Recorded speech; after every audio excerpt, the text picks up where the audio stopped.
আপনি মনোযোগ দিয়ে কানগুলো খরগোশের মতো খাড়া করে যদি কথাগুলো শুনেন, আপনার মনে হবে আপনি এখানে বসে কিয়ামত চোখে লাইভ দেখতেছেন। লাইভ আল্লাহ এমন ভাবে বলেছে, সুবহানাল্লাহ পড়েন।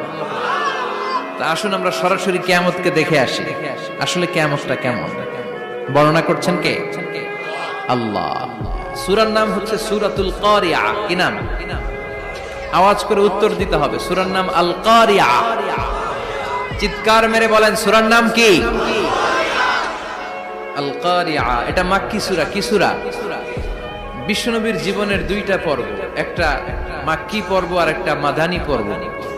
এটা মাদানী পর্বে নাজিল হয়নি, এটা নাজিল হয়েছে মাক্কি পর্বে। এই সূরার আয়াত সংখ্যা 11। এটা কোরআনের 101 নম্বর সূরা।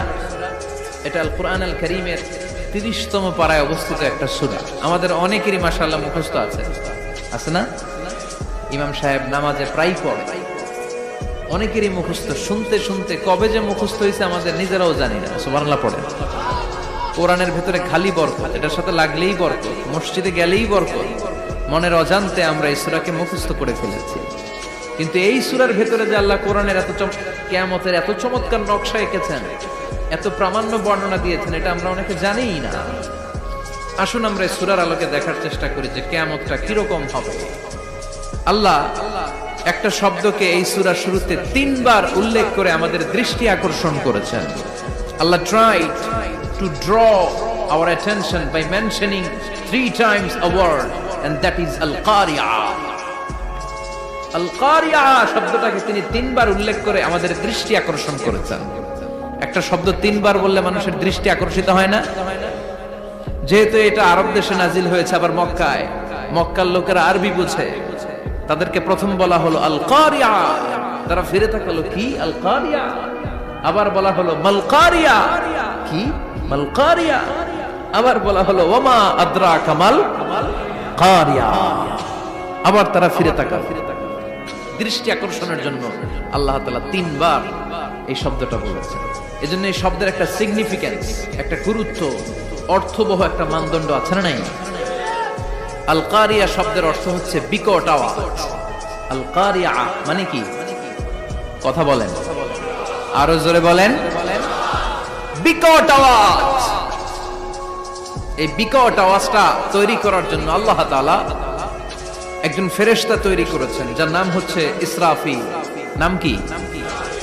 আমাদের মধ্যে অনেকের নাম কিন্তু আমরা ইসরাফিল রাখি, তাই না? ইসরাফিল আছে না নাই? আজরাইল কিন্তু রাখে না, ডরে। কেন রাখে না? ভয় পায়। কিন্তু ইসরাফিল আছে, আমার পরিচিত অনেকে আছে ইসরাফিল। তো এই ফেরেশতার পা হচ্ছে জমিনের নিচে, মাথা হচ্ছে আকাশের উপরে। এই ফেরেশতার কাজ হচ্ছে ওই বিকট শব্দ তৈরি করা।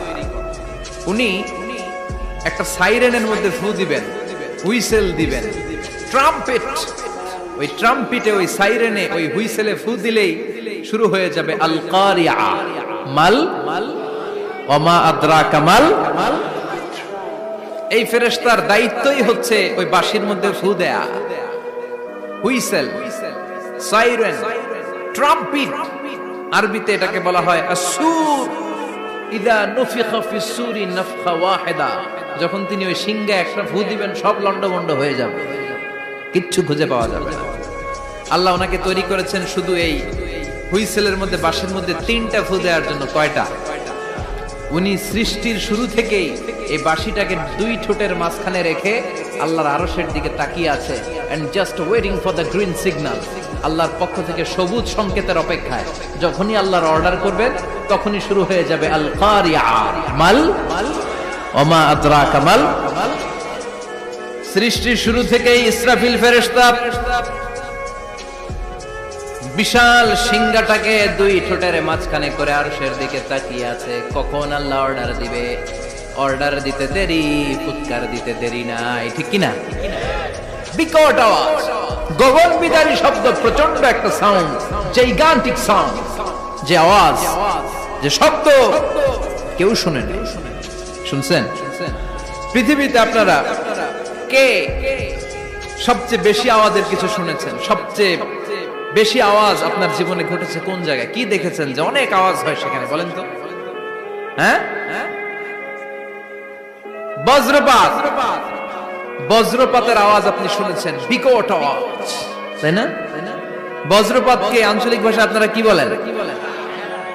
হ্যাঁ, ঠেড়া। ঠেড়া অনেক জায়গাতেই বলে ঠেড়া। নোয়াখালীতে বলে ঠেড়া হচ্ছে, হেতের উপরে আল্লাহ ঠেড়া হচ্ছে, আছে না নাই? তো এই যে ঠেড়া, বজ্রপাত, ইংরেজিতে বলে থান্ডার, আসলে এটার আওয়াজ বড় ভয়ঙ্কর, প্রচন্ড আওয়াজ। আচ্ছা, আর আপনি বলেছেন কি, গাড়ির চাকা যদি পাংচার হয়, হ্যাঁ এটা তো আওয়াজ হতে পারে। আমরা মাঝে মাঝে রাস্তায় চড়ি, আমরা দেখি ট্রাকের চাকা যখন পাংচার হয় আমরা লাফ দিয়ে উঠি, বিকট আওয়াজ হয়, ভয় পেয়ে যায়, এতে দুর্ঘটনাও ঘটে, ঠিক কিনা? আচ্ছা, এক নম্বরে পেলাম ঠেড়া, বজ্রপাত, দুই নম্বরে পেলাম ট্রাকের টায়ার পাংচার হলে। আর কে কি আওয়াজ শুনেছেন জীবনে? ভয়ঙ্কর আওয়াজ। কি করলে ভয়ঙ্কর আওয়াজ হয় বলেন? হ্যাঁ, কি করলে? ও ট্রান্সফরমার, ইলেকট্রিক্যাল ট্রান্সফরমার যদি ব্রাস্ট হয়ে যায় আওয়াজ আছে না নেই? পাওয়া গেল আরেকটা। আর কি আওয়াজ আছে?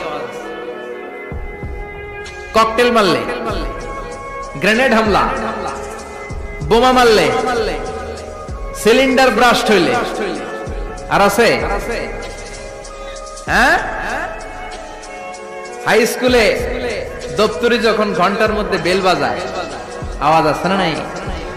হাতুড়ি দিয়ে লোহার মধ্যে বাড়ি মারলে আওয়াজ আছে না নাই? এগুলো হচ্ছে আমাদের ক্যাপাসিটিতে, হিউম্যান ক্যাপাসিটিতে আমাদের দেখা সবচেয়ে বড় আওয়াজ। কিয়ামতের দিন যে হবে আল কারিয়া, এই আল কারিয়ার আওয়াজ কি এই আওয়াজগুলোর মতো? চিল্লায় বলেন, এই আওয়াজের মতো? এজন্য আল্লাহ বললেন, আল কারিআতু মাল কারিআতু ওয়া মা আদরাকা মাল কারিয়া। সে আওয়াজটা ভয়ঙ্কর আওয়াজ।